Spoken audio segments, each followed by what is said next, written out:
વાલા ભાઈઓ અને બહેનો, આપ સર્વને લોગોસ બાઇબલ સ્ટડી તરફથી હું પ્રેમી સલામ પાઠવું છું.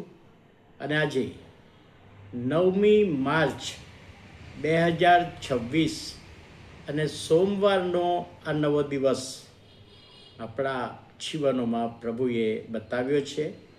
પ્રભુનો આભાર માનતા પ્રભુના નામને ધન્યવાદ આપીએ છીએ. પ્રભુના વચનો શીખવાને માટે આજે યોહાનની લખેલી સુવાર્તા તેનો 19મો અધ્યાય અને 41મી કલમ, યોહાન 19 અને 41, ત્યાં યોહાને લખ્યું છે, હવે જ્યાં તે વધસ્તંભે જડાયો હતો, એટલે પ્રભુ ઈસુ ખ્રિસ્ત કાલ્વરી ટેકરી આગળ વધસ્તંભે જડાયો હતો, તે સ્થળે એક વાડી હતી. તે વાડીમાં એક નવી કબર હતી કે જેમાં કોઈને કદી મૂકવામાં આવ્યો ન હતો. હવે શુક્રવારનો દિવસ અને યહૂદી કેલેન્ડર સમય પ્રમાણે સાંજે 6 વાગે સાબ્બાત દિન બેસી જાય. એટલે યહૂદીઓ સાબ્બાત વારે કોઈ કાર્ય ના કરે, અને એટલા માટે શુક્રવારે 6 વાગ્યા પહેલાં વધસ્તંભે જો કોઈને જડવામાં આવ્યા હોય તો ડેડ બોડી, જો મરણ પામ્યા છે તો ઠીક છે, નથી મરણ પામ્યા તો હાડકાં ભાગીને પણ મારી નાખવામાં આવતા. પ્રભુ ઈસુને એ રીતે હાડકાં ભાગવામાં આવ્યા નહોતા, એ આપણે જાણીએ છીએ. હવે 6 વાગે જ્યારે સાબાત બેસે એ પહેલાં ડેડ બોડી નીચે ઉતારી લેવી પડે અને દફન ક્રિયાની વ્યવસ્થા કરવી પડે.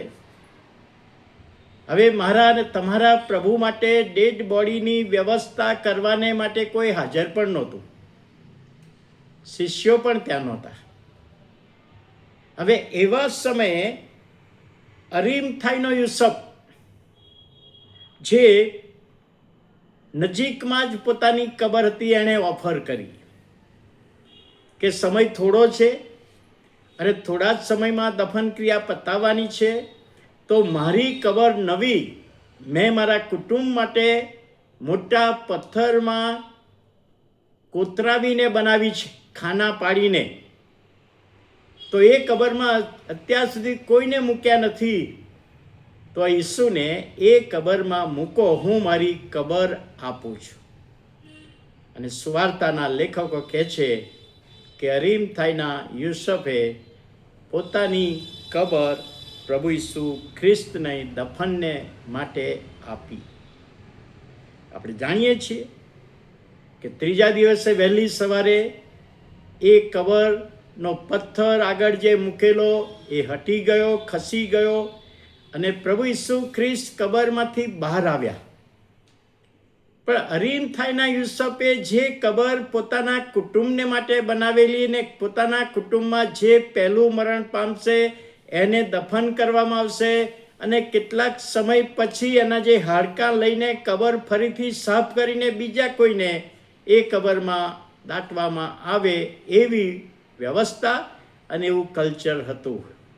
પણ અહીં આગળ પ્રભુ ઈસુ ખ્રિસ્તની કબર ખાલી છે. વાલા ભાઈઓ અને બહેનો, આપણે એ પ્રભુ પર વિશ્વાસ કર્યો છે.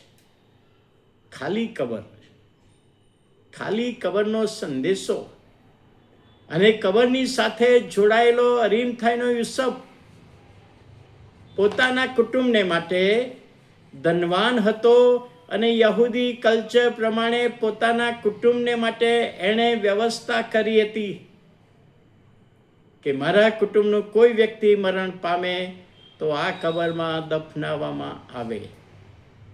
હવે એક બાબત હું તમને કહેવા માગું છું કે યહૂદીઓમાં ગરીબ માણસ હોય એની પણ કોઈક રીતે કબરની વ્યવસ્થા કરેલી હોય, પણ મારો ને તમારો પ્રભુ એટલી હદે નીચે થયો કે પોતાની કબર પણ નહોતી. અને એવા સમયે અરીમથાઈના યુસફે પોતાની કબર પ્રભુ ઈસુને દફનાવવા માટે આપીએ. તો વાલા ભાઈઓ અને બહેનો, પ્રભુ ઈસુ ખ્રિસ્ત એ કબરમાંથી બહાર આવ્યા, સજીવન થયા, એ આપણો વિશ્વાસ છે. સ્વર્ગમાં ચડી ગયા અને એક દિવસે એ એના લોકને, એટલે તમને ને મને આપણે વિશ્વાસ કર્યો છે તો આપણને લેવા આવવાના છે. એ પ્રભુના નામને આપણે ધન્યવાદ આપીએ છીએ. પ્રાર્થના કરીએ. પ્રભુ, અમે તમારો આભાર માનીએ છીએ, કારણ કે તમે કબરમાં દફનાવવામાં આવ્યા, પરંતુ કબરમાં રહ્યા નહીં. તમે ઉત્થાન પામ્યા, સ્વર્ગમાં ચડી ગયા અને એક દિવસે અમને લેવા આવવાના છો. એ વિશ્વાસમાં અમે તમારો આભાર માનતા તમારા નામની સ્તુતિ કરીએ છીએ.